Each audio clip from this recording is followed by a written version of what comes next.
الحمد لله وحده لا مثل له ولا مثال له لا والد له ولا ولد له ازلی ابدی احدی صمدی فردی فریدی دیمومی لا اول له ولا آخر له لا ظاهر له ولا باطن له ثم نشهد ان لا اله الا الله وحده لا شريك له ونشهد ان سيدنا ومولانا محمدا عبده ورسوله وبارك وسلم تسليما كثيرا كثيرا.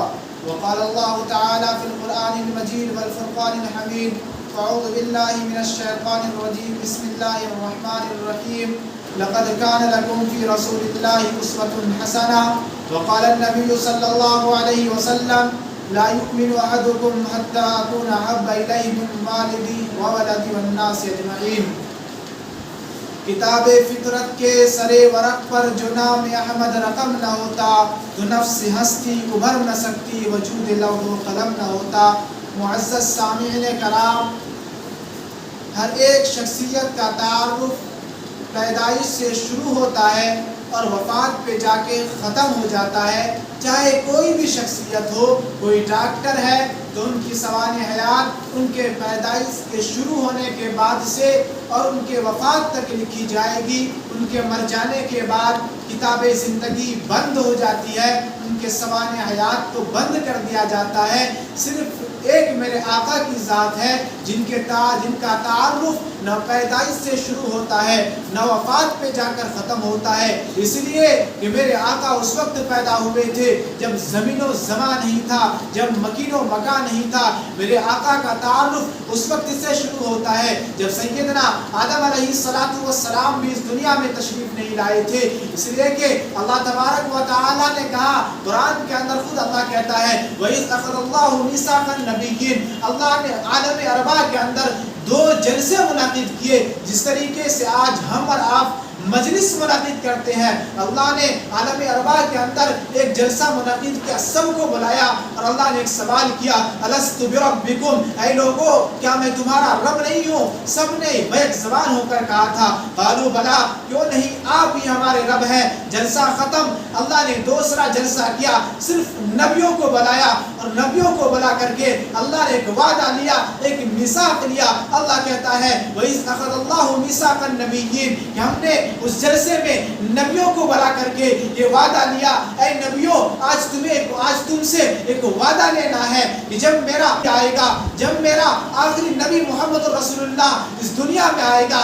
اللہ نے یہ بتا دیا کہ جو بھی نبی آئے محمد سے پہلے آئے، محمد کے بعد کوئی نبی نہیں آنے والا ہے. اللہ تبارک و تعالی آخر میں خود کہتا ہے وَإِذْ أَخَذَ اللَّهُ مِيثَاقَ النَّبِيِّينَ کے بعد اللہ کہتا ہے ثُمَّ جَاءَكُمْ رَسُولٌ، پھر آئے گا میرا رسول. یا اللہ، رسول تو 313 ہیں، کون رسول آئے گا؟ اللہ کہتا ہے کہ آدم شفیع اللہ ہوگا، نوح نجی اللہ ہوگا، ابراہیم خلیل اللہ ہوگا، اسماعیل ذبیح اللہ ہوگا، داؤد خلیفۃ اللہ ہوگا، عیسیٰ روح اللہ ہوگا. لیکن اللہ نے کہا یہ جو رسول والا لفظ ہے میں کسی نبی میں نہیں لگنے دوں گا. محمد جب آئیں گے تو محمد رسول اللہ ہوں گے. تو اللہ نے نبیوں سے ایک وعدہ لیا تھا، تمام نبیوں کو بلا کر کے، اور اس جلسے کے جو سامعین تھے وہ نبی تھے، تمام انبیاء تھے.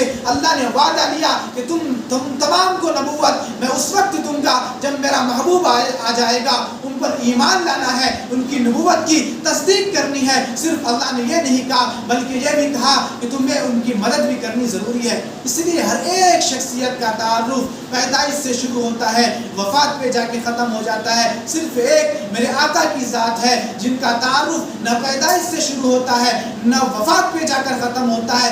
تو کیوں میں آقا کے تعارف کو میلاد سے شروع کروں اور آپ کے وفات پر جا کر آپ کی تاریخ کو ختم کر دیا جائے؟ میرے محترم بزرگوں اور دوستوں، اللہ تبارک و تعالیٰ نے میرے نبی کو اس دنیا میں بھیج کر تمام لوگوں کے لیے بیسٹ ماڈل اور بیسٹ آئیڈیل بنا دیا. ایک مرتبہ صحابہ کرام مسجد نبی کے اندر بیٹھے ہوئے، ایک صحابی نے دوسرے صحابی سے کہا کہ اللہ نے حضرت ابراہیم علیہ السلام کو خلیل بنایا، اللہ نے اپنا دوست بنایا. اللہ کے نبی بیٹھے ہوئے تھے، کہنے لگے تم کیا تذکرہ کر رہے ہو؟ اللہ نے ابراہیم کو خلیل بنایا تو مجھے حبیب بنایا.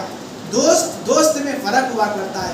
ایک آپ کا بہت قریبی دوست ہے، آپ یہ چاہیں گے کہ کب وہ بائک کی چابی مجھ سے مانگے میں اپنی چابی ان کے حوالے کر دوں. لیکن ایک دوست ہے وہ اگر آپ سے چابی بھی مانگے گا، کوئی سامان بھی مگر وہ آپ سے تلاش کرے گا آپ کے پاس تو آپ بہانہ کر دیں گے. تو اللہ نے کہا کہ اللہ نے مجھے حبیب بنایا اور حبیب بنا کر اللہ نے تمام نبیوں پر مجھے اعلیٰ اور مجھے برتر کر دیا. اس لیے تو میں کہتا ہوں کہ میرے آقا کا تعارف نہ پیدائش سے شروع ہوتا ہے نہ وفات پہ جا کر ختم ہوتا ہے.